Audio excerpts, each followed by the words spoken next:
Hello, Nutrition 115 students, and welcome to Chapter 25 or Unit 5 in your textbook. Water is an essential nutrient. Where would we be without it? So, water is the largest single component of our diet and of our body. So, not only is water found abundantly in the foods we eat, but also in our bodies.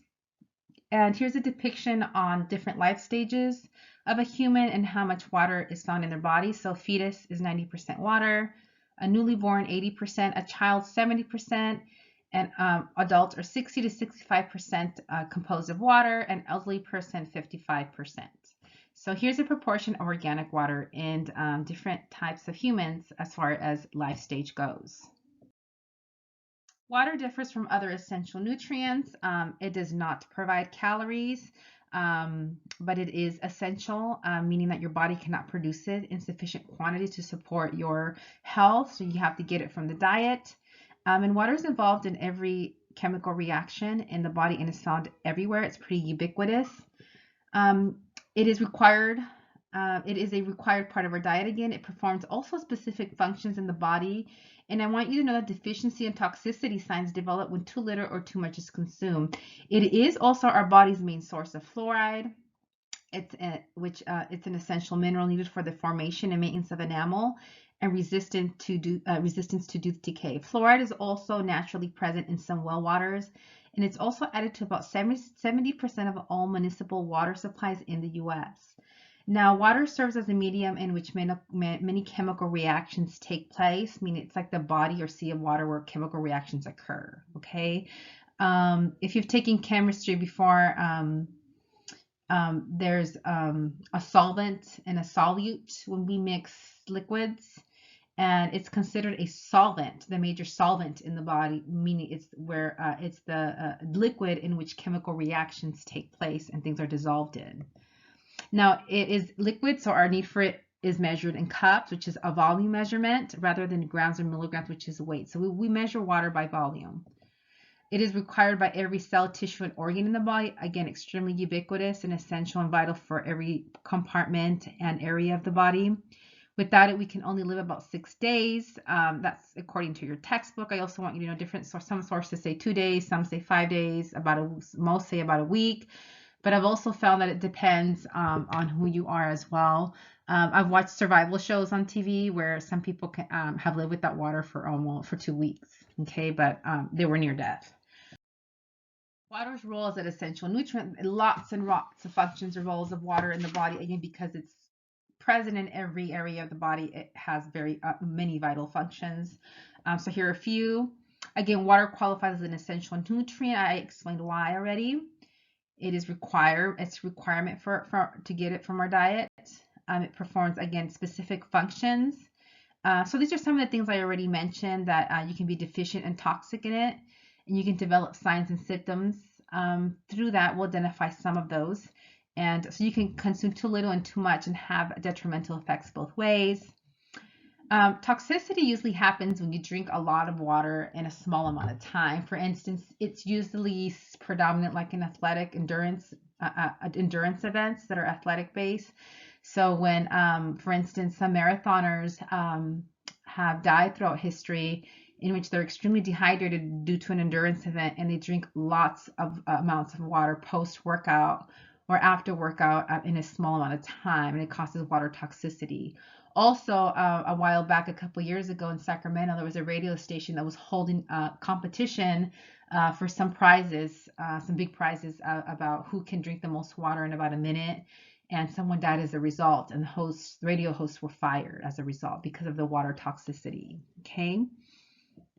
And I mentioned that it's the main source of fluoride. Water serves as the medium for chemical reactions, so it's the solvent that in which things happen or dissolve in. Also, the body of sea where chemical reactions occur. Water's role as an essential nutrient continued. It plays a role in digestion and energy formation. When we form compounds in the body, we require water, and then vice versa. When we break apart compounds in the body, we require water. It provides, again, the medium needed by digestive enzymes to assess and break down macronutrients. Water is produced as an end product of energy metabolism for carbohydrates, proteins, and fats as well. So when we go through that metabolism that we learned from the previous chapters about energy metabolism and how we break foods apart. As an end product of breaking these foods apart so we can access the nutrients, we also produce water as an end product. Water is also needed to carry nutrients to cells and waste products away from them as well. Also, if you've ever heard of like detoxifying the body, getting rid of certain bad materials in the body, water does that as well with the liver help. Water acts as the cooling system as well, and I also want you to know that it also provides structure to the body. We find water in muscle. It's actually muscle 75% water, and we also find water in our joints as part of that synovial fluid that lubricates our joints. So this is straight from your book. It's the key functions of water in the body. It also has to do with internal body temperature regulation. It serves as a medium, like we explained, where chemical reactions occur. It's required for elimination of waste products in your urine and stools, and it participates in energy formation as well, along with enzymes and others key vital components that drive chemical reactions in the body. Water everywhere. So the body of a 160-pound person contains, just to make an illustration, about 12 gallons of water. And as I mentioned before, adults are approximately 60 to 65% water by weight. So here we go. Here's an example, a depiction, just an example of how much water can be contained in someone's body. 12 gallons if you weigh 160 pounds, considering that you're well hydrated. Again, 60 to 65% of our body is water by weight when we are adults. Water is distributed through the body in blood as well, in the spaces between cells and in all cells. We're going to talk about in a few moments how most of the water in your body is found inside your cells versus outside. And the water inside your cells is called intracellular fluid, where the water outside your cells is called extracellular fluid. And then that extracellular fluid outside your cells can be broken down further into like interstitial fluid, which is the water between cells, and then also in the plasma and the lymph. The proportion of water in body tissues varies, again, depending on what structure we're talking about. Blood, for example, is 83% water. Muscle is 75% water. And then we have bone, which is about 22% water. So again, here's some examples of how water is a major structure component in our body. So let's talk about body water compartments. I guess it says here most water is in cells, especially muscle cells. We call that interstitial fluid. So as you see here in the slide, most of the water is found inside your cells, called intracellular fluid. About 67 to 70% of the water is found inside your cells, and the remaining 30 to 33% is found extracellularly or in the extracellular fluid compartment outside the cells. And that extracellular fluid can be broken down further into interstitial fluid, which is the fluid between cells, and also the plasma and some in the lymph. The body's water composition. So if you want to know how much in pounds, so going back to that example of a 160-pound person, they would have about 96 pounds of water, considering that they're well hydrated. And if you're a kinesiology major in here, or if you ever get a body composition test done, there's something called fat mass that we measure, which is how much fat you have in your body and how much that weighs. And then we also compare it to fat-free mass, which is not just muscle, but bones and organs and how much that weighs. And then if you're making body composition changes, if you do that test again, then your fat-free mass should increase, whereas your fat mass should decrease, okay, if you're looking for improvements in your health and fitness. Water content in foods.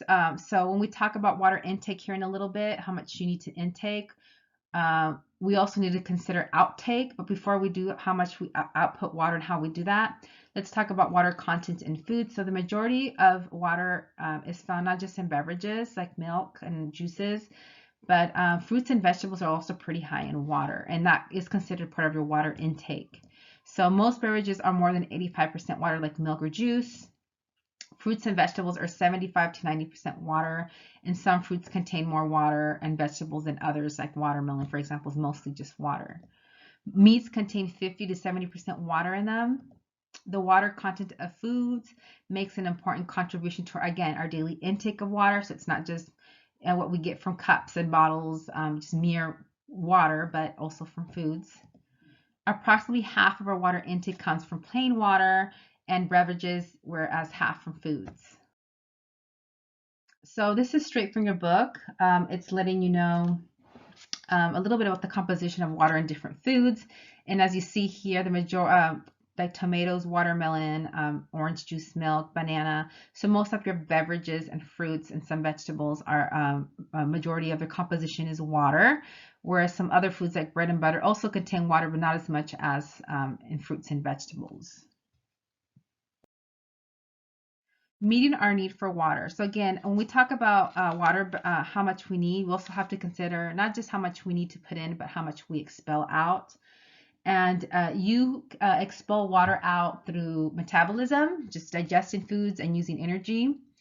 You also expel it to merely just living, just perspirating and respirating. You lose water. We call that insensible water loss. When you lose water through just living, through perspiration and respiration. And you lose about 1 liter a day. So that's already 1 liter that's gone from just living. And that includes also the what you expel from your skin cells. Again, perspirating and respiration.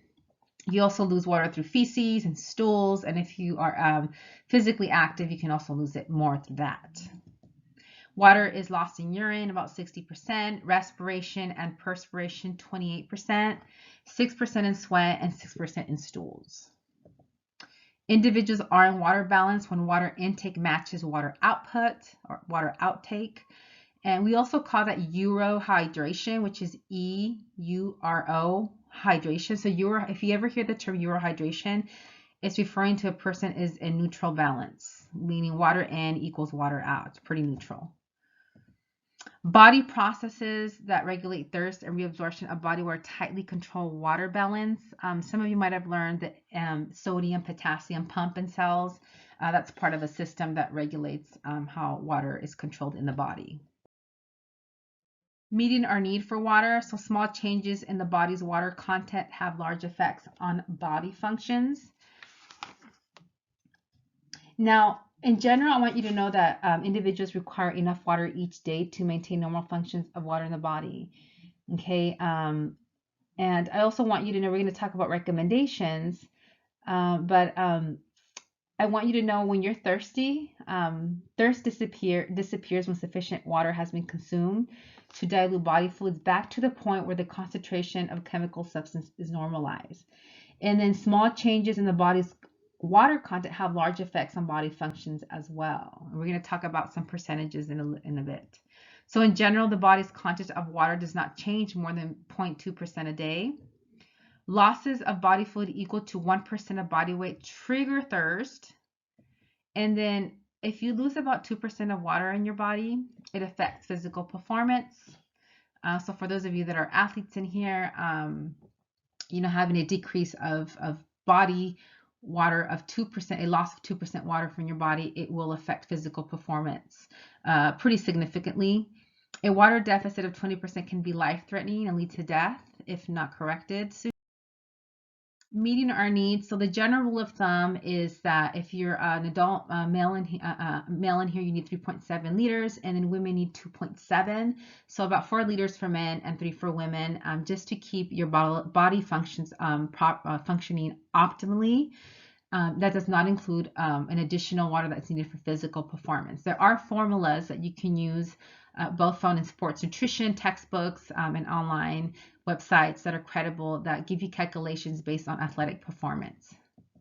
People who do strenuous work in hot and humid weather need to consume additional water. Also, other instances where you might need more water is if you have prolonged bouts of vomiting and diarrhea, and fever also increase water need, and that is why you should drink plenty of fluids when you experience these conditions. Also, if you're on a high protein and high fiber diets, and also alcohol will increase the need for water. And then losses in body water that accompany high levels of protein consumption are the reason why people on high protein weight loss diets are encouraged to drink a lot of water. And then adding fiber to your diet augments water need because fiber increases with the water loss in stools. Enough to replace, again, You need enough to replace the amount that is lost in sweat, urine, respiration, and evaporation water from the skin's surface. We call these processes insensible water loss. It's just from merely living. And again, it can vary from person to person, but is often within the ballpark of 50% increase. Meeting our need for water, so exposure to cold environmental conditions at high altitudes can increase urine production and also your water loss. High levels of physical activity in the cold and high altitude climates further increase water need. Also, if you sweat more doing working out, you need more water, and that can be affected by the amount of the environment that you're working out in, as we see here, and also the type of clothing you're wearing.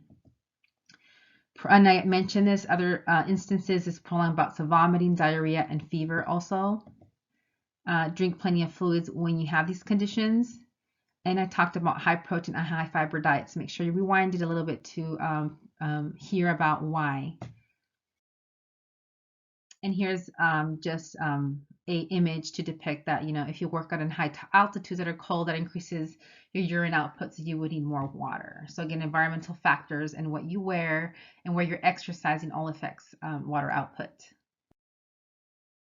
Are caffeine-containing beverages hydrating? Now, before I go on to this, I want to let you know that for my expertise, the research is pretty much mixed. Your book says that caffeine does not significantly increase urine output in people accustomed to drinking coffee, tea, and other beverages that contain. So therefore, you can account coffee or tea as part of your contribution to overall water intake. But I do want to let you know, even though water and tea does count as part of your water intake, there is also a big body of research that does say that caffeine can actually act as a diuretic, which increases water output or urine output. So I would still not overconsume coffee every day, because I do, based on that research, I am in agreement that it might be a diuretic for those that are drink more than a cup of coffee a day. Also, coffee has been known to extract calcium from bones in a prolonged period of time if you're a heavy coffee drinker and do it quite frequently for a long time. And also caffeine again has it acts on the heart and on the brain. So you can also have some side effects like heart palpitations, heart murmurs, nervous disorders as well. Okay, so caffeine, just make sure that you have maybe no more than 200 milligrams a day. If you're a bigger person, you can have up to 300 milligrams or less a day, just to offset some of those side effects. Water deficiency, let's talk about some symptoms. So often we talk about it's equivalent to the term being dehydrated. I also want you to know there's different types of dehydration. There's a spectrum, so you can be mildly dehydrated. You can be severely dehydrated as well. And the more dehydrated you are, the worse it is. We also call that a water deficiency. So some symptoms could be nausea, rapid heartbeat, increased body temperature, dizziness, difficulty moving and concentrating. Unresolved dehydration can lead to kidney failure or death. And again, people also feel sick. In addition to this, have a feeling of sickness, and it can also affect appetite. Other things that I've experienced myself is like a dry mouth and a dry throat. Water toxicity, we call it hyponatremia. And again, often with water toxicity, what also occurs is there's also a depletion or a dilution of electrolytes like sodium. And so water toxicity also causes this dilution of electrolytes, and that is not good because your body needs electrolytes, these minerals, to function properly, like muscle contraction, nervous conduction, electrical impulses, and other things. And water balance as well. Electrolytes also play a big role in water balance, like sodium and potassium, okay? And so do chloride. And then excess water intake can lead to a condition called hyponatremia, which is low blood sodium and excessive water accumulation in the brains and lungs.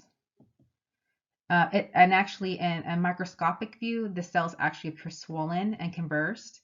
Consequences can be confusion, severe headache, nausea, vomiting, seizure, coma, and even death. Water intoxication is rare, just so you know. We often experience dehydration more. Marathon runners who consume too much water, I mentioned that we often see it in these endurance runners who drink way too much water, large amounts of water in a short amount of time. Also, if you're an endurance runner, you've used a lot of electrolytes in your activity with muscle contraction and relaxation as well. So, infants also given too much water or over diluted formulas can experience this. Uh, Psychotic patients taking medications that produce cravings for water as well. Let's continue. So this is just an example. There are articles online regarding rise in water intoxication found in babies on formula. So if you do have a baby in here like myself, just make sure that there is a proportionate amount of water to formula ratio and you follow the guidelines in the bottle. Because some people, when their baby gets a little bigger, like mine's getting a little bigger, he's close to a year old now, we tend to think that because they're eating solid foods now, we need to increase the water in their formula and have less formula in there, and that's not the case. Okay, we still need to follow the guidelines. The nature of our water supply. Water covers about 3/4 of the Earth's surface, yet very little of it is drinkable, but there are ways to purify it so we can drink it. A little bit about water scarcity in a little bit, but let's continue. Some facts about our water supply. So 97% of the total water supply is salt water. So we have to find methods to extract or omit the water from it. So we just get the pure water. Only 3% of the Earth's water is fresh. Very little of it is fresh. Of the fresh water supply, only 1/4 of it is available for use. The rest is located in polar and glacier ice. Although fresh water is readily available in most locations in the United States, many parts of the world have insufficient water. And if they have water, they usually have insufficient systems in order to have water that is able to that is in a form that is able to be drinkable, to not produce harmful bacteria that can cause diseases and conditions and even death sometimes. Okay. A little bit about water scarcity. It has become a primary concern of many nations in the 21st century. And the demand for water worldwide is increasing due to the population growth and expanding use of water-intensive energy production and also farming techniques as well. Now, wasteful use of water, climate change, and groundwater depletion, also pollution and leaky public water systems are contributing to water shortages and safety concerns as well. Water scarcity, so a lot of it is what I just depicted. Okay, it's a concern in the 21st century due to the demand of we have more an increasing population and also increasing and expansion of certain farming techniques. The Environmental Protection Agency, EPA in the US, is responsible for the safety of US public water supplies. It sets maximum allowable levels of certain contaminants. So I have a water purifying system. It costs a lot of money, but I've noticed that when I change the filters are quite filthy, and it's just depicting about some of the contaminants that still exist in public water. Now, again, according to the EPA, the amount of debris that we see or contaminants is considered safe to drink because it's in smaller amounts per certain units that they measure for human consumption. The popularity of bottled water, spring and sparkling waters has skyrocketed. I remember back in the 80s, if you said that water was going to be sold by the bottle, it was going to be, it's kind of like a funny thing, like it's an impossible thing, something that is to be ridiculed. But nowadays, it's like it's the opposite. If you don't drink bottled water, you're an odd person, and you're probably drinking water that is disgusting if you're preferring public water from like a faucet.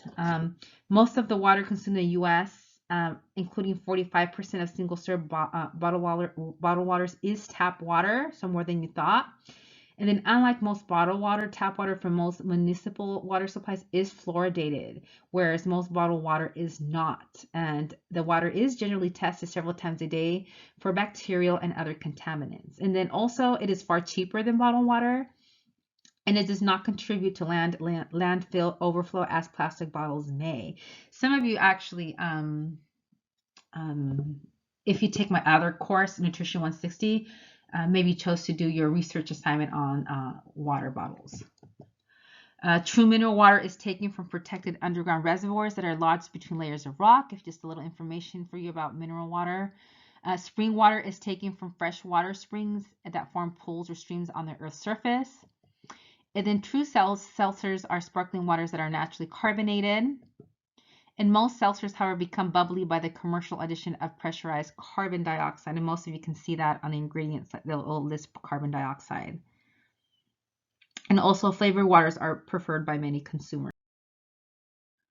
So water sources, again, I mentioned that most of the water consumed in the US is tap water, and that the tap water from most municipal water supplies is fluoridated, whereas bottled waters are not.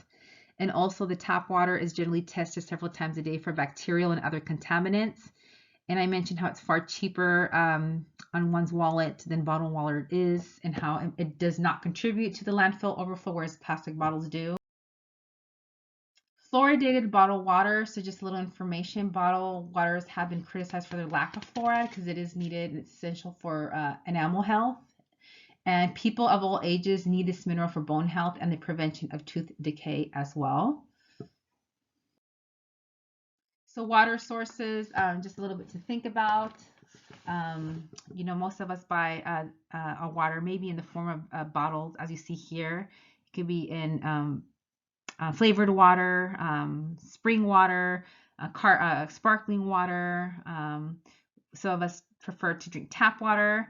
Some of us have, like myself, I have a system in my sink that gets rid of a lot of the harmful pathogenic material that may be found, even if it's in small amounts, in tap water, and it purifies it. So it's a water purifying system. And again, please know that also we have this landfill overflow problem with water sources, referring to the bottled water types. Okay.